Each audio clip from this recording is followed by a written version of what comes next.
This is the new patch 1.1.1. We had a patch prior to Season 1 coming out that did some very small rebalances. Then when the first season dropped, they actually changed some of the characters. That was a bigger rebalance, mostly for Caustic.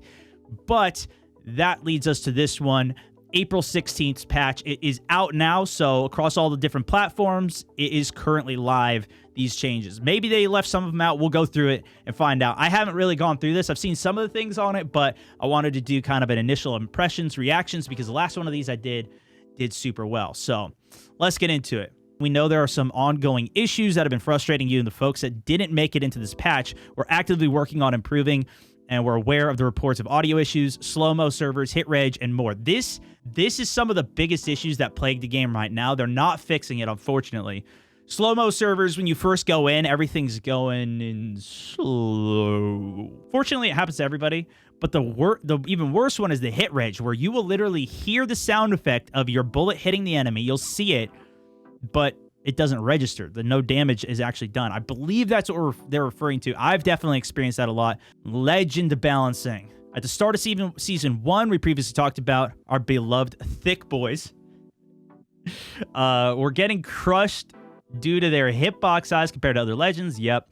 They did a pretty decent fix, especially for Pathfinder. He seems definitely better. After looking at the data, player feedback, Gibraltar Caustic only improved slightly.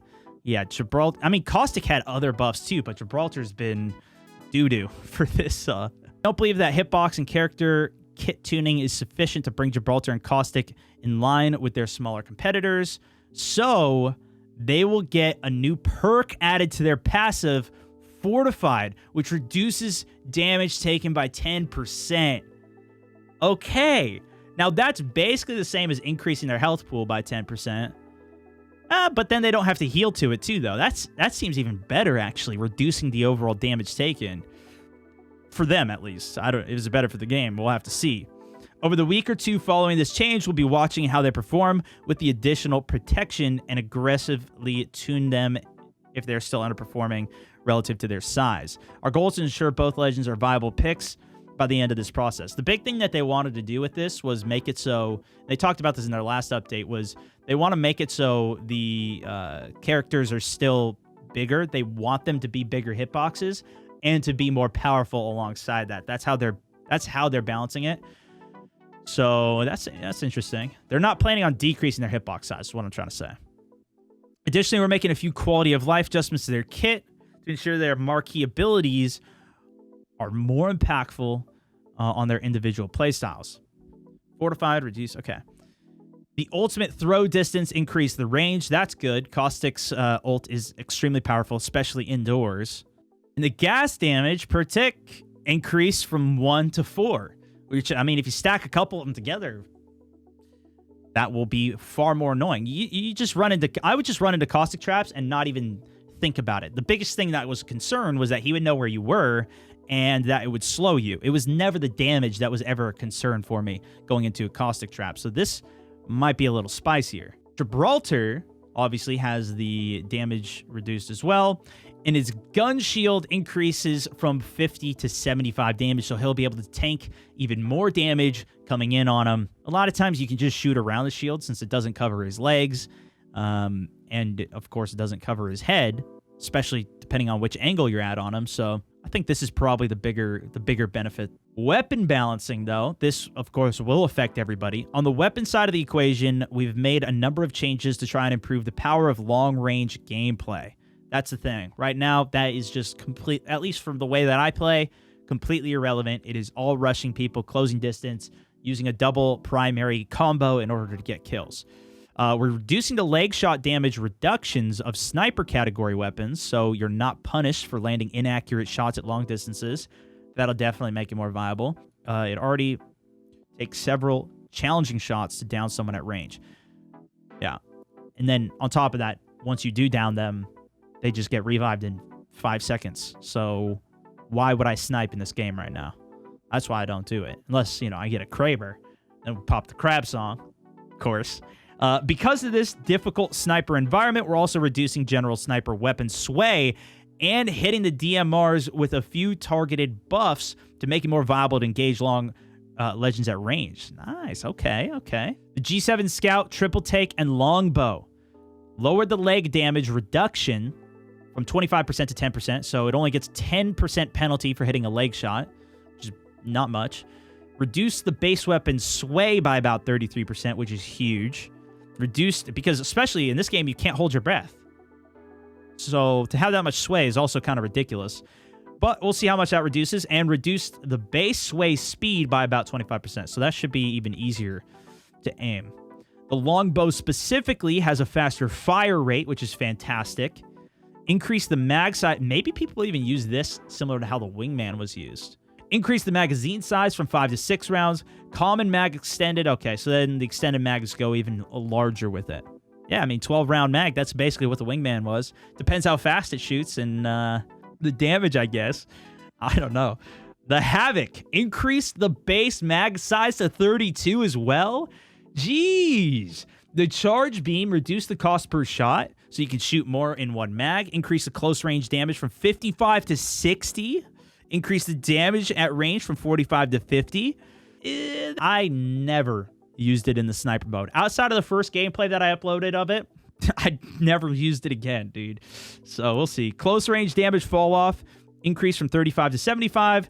Range damage fall off increase. I didn't even know this gun had damage fall off as well. Yeah, but that's just for the charge beam, which is when you get the select fire attachment on it and use it as basically a sniper rifle. The hard thing, though, is still to charge up with the Havoc. The wingman, though, reduced the magazine size base from 6 to only 4 rounds. Max still goes up to 10, which I think is still going to be plenty viable if you get an epic magazine. 10 is still going to be great. 12 is pretty ludicrous. I mean, where the wingman still was at is still probably was the most powerful gun in the game. I think this is still going to be a very powerful gun, but you know, it's still, especially with just the base mag, is going to really suck because it is going to be even more punishing. You cannot miss. The Spitfire, though, this has been one of my favorite guns to use. Reduce the base damage from 20 damage to 18 damage. Mag extender attachment reduced as well by 5 the whole way around. It'll still have the base mag, it looks like, but it does less damage and is going to have a smaller mag size. That was the craziest thing about it, was that it did such high damage, plus had a 60-round magazine with the epic one, or the Epic. Excuse me. I didn't realize that's how you spell it. Epic.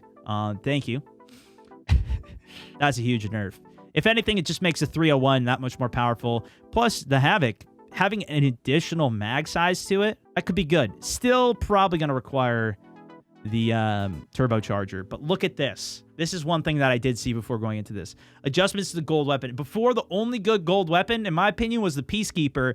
Now we have some viability. The gold Havoc is going to be insane. It has a turbocharger built in, finally. This is going to be a gun. I think that's going to be a go-to pickup. Assuming you can get the ammo for it, the Havoc is incredible. It is so good with the turbocharger and an increased magazine. Gold R301, they changed it from the 2 to 4x to the 1 to 2. Better.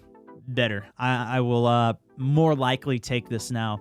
The 2 to 4x was a little aggressive for a gun that you use oftentimes pretty close range to medium range. Most of the gunfighting happens within close to medium range, right?